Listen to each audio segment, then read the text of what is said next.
Bonjour, bienvenue dans mon nouveau restaurant. On est à la Bastide de Gordes et vous êtes chez Clover Gordes. Je vous en prie, prenez place.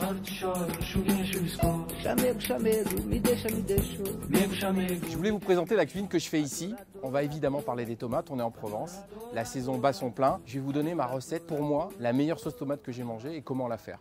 On est parti. Des tomates, de l'huile d'olive, de la farigoule, du thym, de l'ail et du sel. On va couper les tomates en 4 avec un couteau qui coupe bien pour ne pas les abîmer. On va les mettre dans un saladier. On met un peu de sel dessus, un petit peu d'huile. Une huile d'olive de Raymond Gonfond, une huile d'olive fruitée et maturée. Et là, on les enrobe les tomates. Hop, on va un petit peu les ranger, un petit peu les organiser pour que la cuisson se passe pas mal. Voilà. Et là, tu peux frotter le thym dessus comme ça pour qu'il y en ait un petit peu de partout. C'est du thym qu'on a ramassé, ce qu'on appelle la farigoulette, qu'on a ramassé dans les collines d'au-dessus. On va le mettre là. De l'ail, c'est presque encore de l'ail nouveau. Pas besoin de le dégermer parce qu'il est encore nouveau. On coupe des gros morceaux pour pas qu'il brûle au four.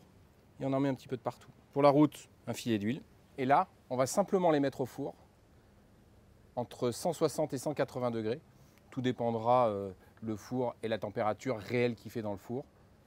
On est parti pour 45 minutes, 1 heure. C'est pas le temps qui compte, c'est le résultat. Et le résultat, vous allez les voir tout de suite à la sortie du four. Voilà, après quelques minutes de four, il y a quelque chose qui s'est passé. Le jus de tomate a caramélisé, ça a un goût de dingue. Et ça, c'est une façon rapide de faire une très belle sauce tomate. On enlève la farigoulette et on va tout mettre dans le mixeur. On va bien tout corner. Même si c'est caramélisé, on va mettre un petit peu d'eau et on va décoller les sucs. On a décollé un peu les sucs. On va mettre tout ça là-dedans. Et regardez-moi cette sauce tomate comme elle est belle. Sans concentré de tomate, juste des tomates, de l'ail, du thym et beaucoup d'amour. Donc on va chinoiser la sauce tomate. Ça va nous permettre de supprimer les petits bouts de peau qui vont rester.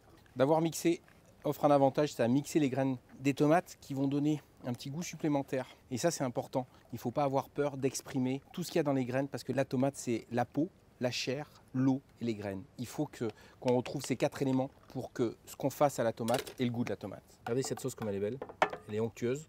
Vous l'assaisonnez avec un filet d'huile d'olive, un peu de fleur de sel, un tour de moulin à poivre et déjà vous avez quelque chose de sublime.